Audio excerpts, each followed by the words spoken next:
Welcome, ladies and gentlemen. It's been a unique day. I'm here with Sean. Hello. This did not go like I had planned out, but it's okay. We're gonna do a little different today. We're gonna talk about just kind of miscellaneous things that we've seen, the current events, and both local and not. Speaking of local, we'll start with something else. Okay, so there was a woman that was rescued. You sent me the article that was rescued after being trapped in her car for 6 days in Northwest Indiana. Mm-hmm. Was it at DeMott? Yeah, by DeMott and Wheatfield. Let's see here. Oh, that's the wrong one. Hang on. Let me get the. You can look it up. I was going to pull up the article, but we're just going to discuss. If you guys want to look up the articles, you're more than welcome to. I'll post it later. But 6 days, man. Her phone was dead. She survived by dunking her sweater into standing water and then basically sucking on it, draining it into a thing or drinking it. Like, that's how another guy was able to survive. Like, also in Indiana, interestingly enough. Did you see that? I think I remember that story. Yeah, so that's kind of wild, man. Uh-huh. It really is. So I'm gonna find the other thing I was looking for, though, because let's talk about one of the things happening here locally. There is a commissioner who happens to own a property, a county commissioner who happens to own a property that was involved in an illegal operation. Yep. Now, there's a whole lot of back and forth on this. Is it her fault? Is she responsible? Blah, blah, blah. I will tell you, just because someone renting a building, a home, or whatever from you commits a crime does not mean you're guilty. Everybody knows that. It should be fairly straightforward knowledge. Now, that said, apparently months and months and months ago, it was reported in the media that this illicit operation was happening. If it was me and someone was doing that and the excuse was, well, I have a lease management company that rents it for me. I don't even know who I'm renting to. Okay. May want to reevaluate that, but whatever, not breaking any laws. Property management companies are a thing. They've been a thing. They'll continue to be a thing. If that was the case and they reported, hey, these crimes are occurring, and you did not evict them for running a criminal enterprise, that may change the law. It won't change the laws, but it may change your culpability in that situation. What could she be? Could she be charged with accessory? So I don't know, right? That's I don't pretend to be a lawyer, right? Maybe there's no charge at all, but I will say this. If you borrow your buddy's car, right, and you drive to the store and you get pulled over and there's drugs in the car, you're going to jail and they could take your buddy's car. It doesn't matter whose drugs they are. Uh-huh.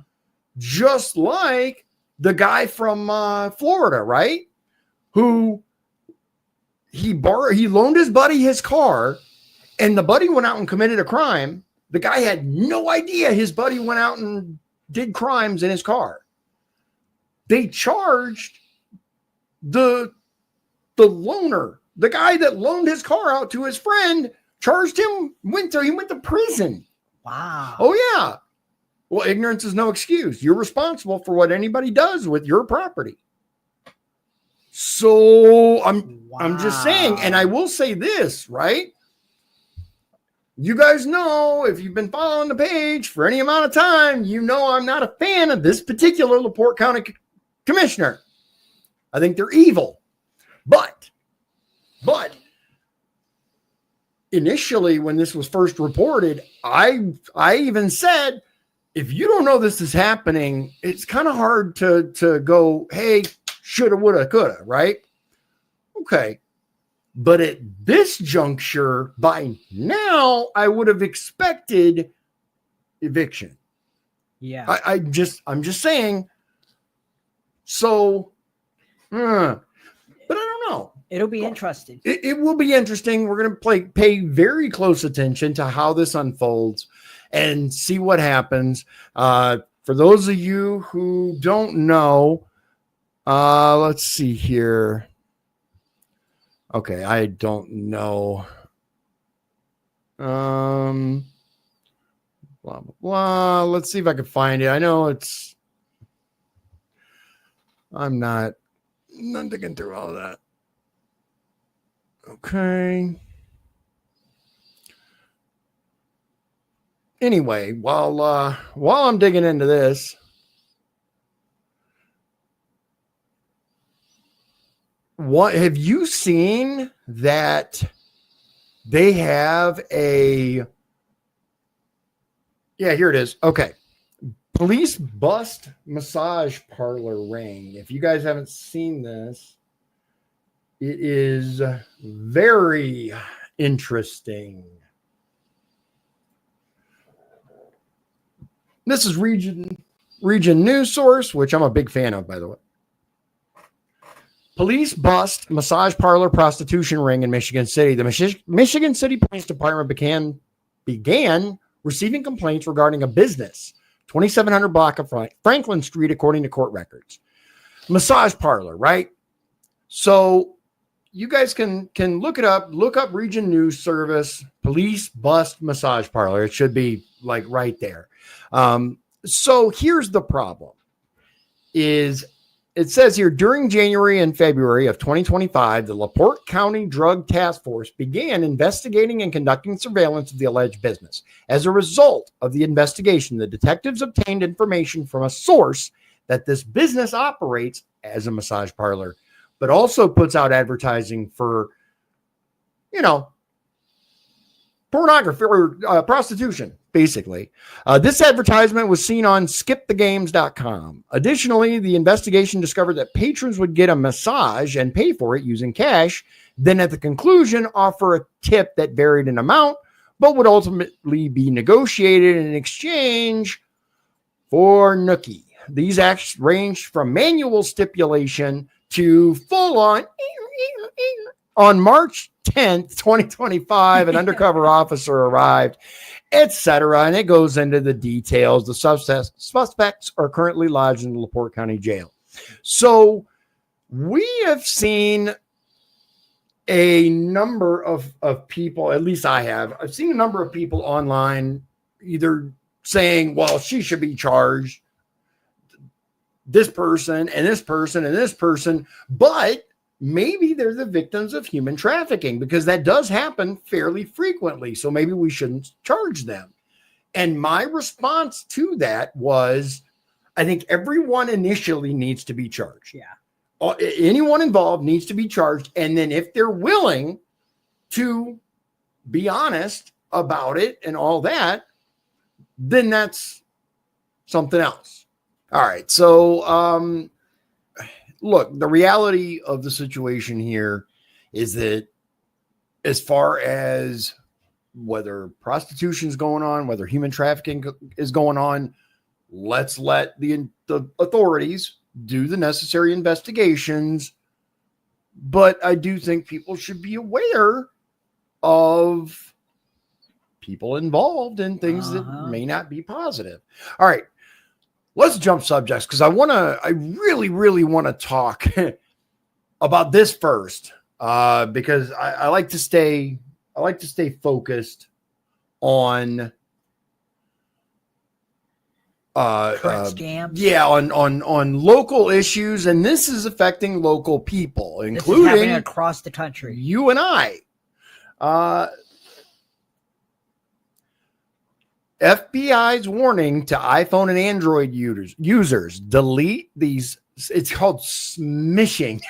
Phishing. Yeah, it used to be phishing. Then it was something else. Now it's smishing. So what is smishing?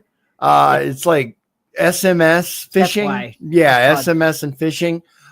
So what they're doing though is they're saying that they're from the toll road and that you owe a small balance. New York Post. And that your license will be suspended if this is not taken care of. Right. I knew it was a fake once I got it. Yeah, it's a scam. And if you think there may be something to it, if you think, I did go through the toll road and I forgot to check, go to the website of the company itself, right? Whether it's EasyPass, whether it's iPass, whether it's whatever, there's a bunch of different ones. Go to that website yourself by plugging it in directly into the browser and check. Go ahead. And I just wanted to let people know that according to this, and it's probably right, that the Indiana toll road does not send text messages to there you go. asking for payment for right. any reason. Yeah. The Indiana toll road does not send text messages. And I imagine probably most state toll roads don't. Yeah, I'm imagining it as well. But I will say it can look. It looked real. It can look very real. It's like, oh, hey now. So I was like, it's funny because I had just gotten online. We went and had a toll and I was like, man, I got to pay that. So I had just gotten online. So I knew for a fact I did not have an outstanding balance. And I got that text and I was like, was there a problem? So I went back to the browser that I had already opened before when I did it and brought it up. And I'm like, oh, no. And I looked it up. Yep, it's a scam. It's a scam. All right. So this next story, you know what? Before we jump into that, I just want to let you guys know because I want Sean to know this too. Guys, we're living in the future. Here in Michigan City at Von Tobel Lumber. When's the last time you guys went into Von Tobel Lumber? Like 4 months ago in Vapo. Okay, there's one here, and they have, hold on. Oh, yeah, you told me. An exosuit. Yes, an exosuit. It is the brand that they have. I forget what their brand is. It's like something tool. Anyway, there it is, tools. It is Festool. Okay. I want to show you guys because this is wild. It is absolutely wild. Let's see if they here. Now that I know the name, here, let's do this.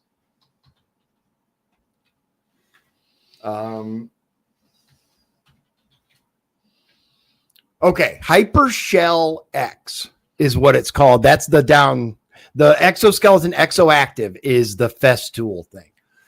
Here it is. Look at this. Real quick. That is crazy. How crazy is this? This is not from Von Tobel, but it's the same thing. The Festool exoskeleton exoactive EXO blah blah blah blah blah is expensive. It's $3,500, but it helps like keep.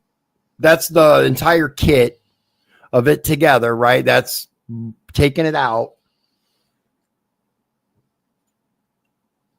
It helps you like keep your arms held up. So you can do like drywall and all kinds of stuff. And so we saw that. We're playing with it. I got pictures of my son messing with it, right? Wearing it because it says, try me. We both were like, oh, wow. Yeah, we were both like, no way. So I got pictures of him wearing it. And now that's what he really, really wants. So anyway, so we're like, it doesn't have a bottom. We found out the bottom one's a thing too. And we're pretty sure you can wear both of these. Wow. And then you have a full-on exoskeleton. The HyperX Active is the lower part. And apparently this dude ran 40 miles in one. Yeah, wild. Anyway, okay. This is the thing that I want to talk about. Sean sent me this. And I got it from my brother. Which he got from his brother. This is Blaze Media. Auto pen used on official documents throughout Biden presidency, including on pardons while he was vacationing. All those should, if they found out that this happened, they should all be voided. Everything. Absolutely. And then I have a Absolutely. Facebook friend who was trying to say that, well, they do this all the time in Congress, but that's a little bit different because he's the executive. He's the one who, Congress, it's not really law binding anyway. I mean, like, you know what I'm saying? It's not binding. Yeah. These are not legal binding actions. Like if they have the congressman's signature stamp, those are different. Just like at county commissioner, they have stamps, right? That's different. That's different than having an auto pen or a stamp and giving authorization. Should never do that. No, the president or governor, the executive branch should really, the commissioner shouldn't have it either. As far as I'm concerned, they an executive? They're the executive branch. Yes. But if you guys want the whole story, look it up. Now, here's the interesting part about that. Auto pen, right? So somebody, and you guys can dig into the story. I recommend you do. By all means, look it up. But we have an auto pen. In other words, someone signing Biden's signature that isn't Biden. So if that was fake, what else about the whole thing was fake? New York Post, Trump aide Alina Habba, is it Habba or Habba? I think it's Habba. Habba gives inside look at Biden's fake Oval Office, guys. 30-second video. Should we play it or? I think we all right, here we go. Throw the old earbuds on and take a look at this. This is insane. Absolutely insane. Oh, I just finished a show. Sorry, here we go. You guys, I just finished a show. Look at the room that they put me in. Look at this. We're in Biden's fake Oval Office, everybody. And I've actually figured this out. I now know why. I now get it. Turn the camera around. There is a screen, teleprompter to the face. All I can say is the last administration was a disgrace. It really was a disgrace. It really was. Who was running the, you know what? They need to do congressional investigations on who was really running the country. That I could not agree more. Wow. This is something that is unprecedented. Yeah. I mean, we've heard that term so many times. Oh, an unprecedented assault on our democracy, an unprecedented it kind of happened under FDR's presidency too, but with it, didn't his wife like run stuff for a while? Yeah. So, but with this, it's a little bit different because I think it was maybe the whole term under Biden. I think so too. Yeah. This is crazy. It's nuts. It's absolutely nuts. So it's going to be interesting to see how this shakes out. I would love to have an actual nonpartisan investigation into this. Happen, but it's not going to happen. It would be nice, but it would be nice to genuinely, and that's something that we were talking about actually while we had dinner. We had a little snacky poo, right?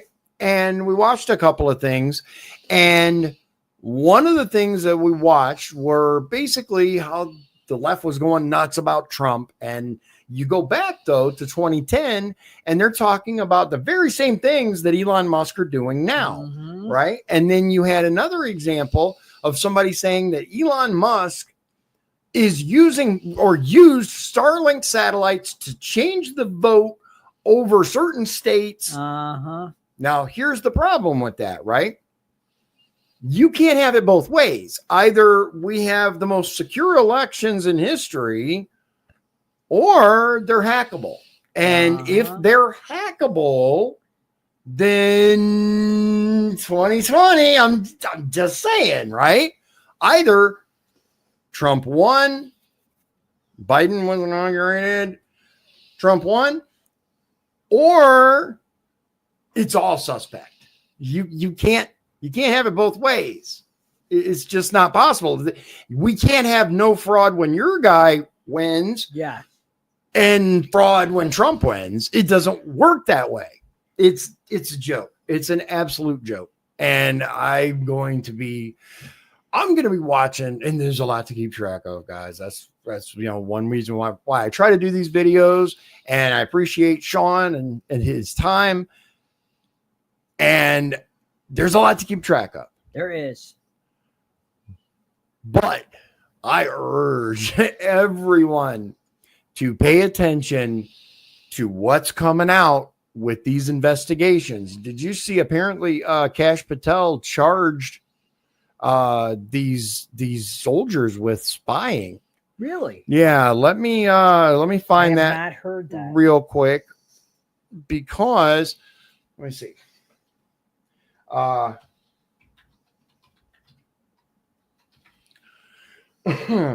Let's see here. There's so much stuff going on. It's hard to keep track of everything. You're right. Yeah, do you see it? Okay, yeah, this was 6 days ago. Yeah, I according see it. to this. It's Yeah. a little bit is this the different one? I got. But it might be the same. FBI arrests 2 active, a retired U.S. Army. Bruh, these ads, dude, Yeah. like for real.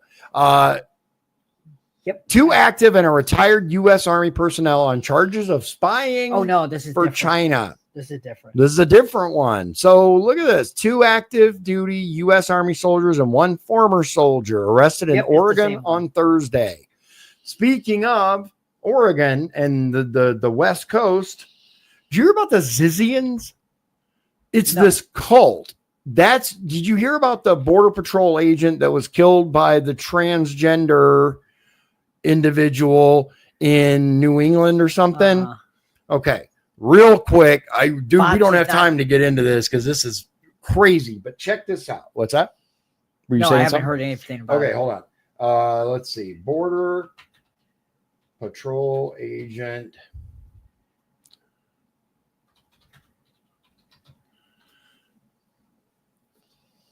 Let's see here. Yeah, killed in Vermont. Okay, so this was January 22nd, right? Whoa. He worked at the Pentagon during 9/11. Now that's interesting. That's new. I did not see that. That's interesting. Yeah, this is the gentleman here. But there's some people who survived in the Pentagon. Oh, sure. He worked security duty at the Pentagon during the September 11th attacks. Okay, here's the point. It's fatally shot in Vermont near Canada, right?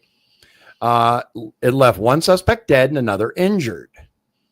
So it says here, a German national in the country on what the FBI called a current visa was killed, and an injured suspect was taken into custody and is being treated at a local hospital.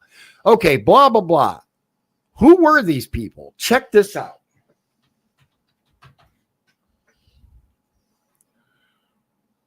Now, this is AP, but a Vermont border agent's death was the latest violence linked to the cult-like Zizian group.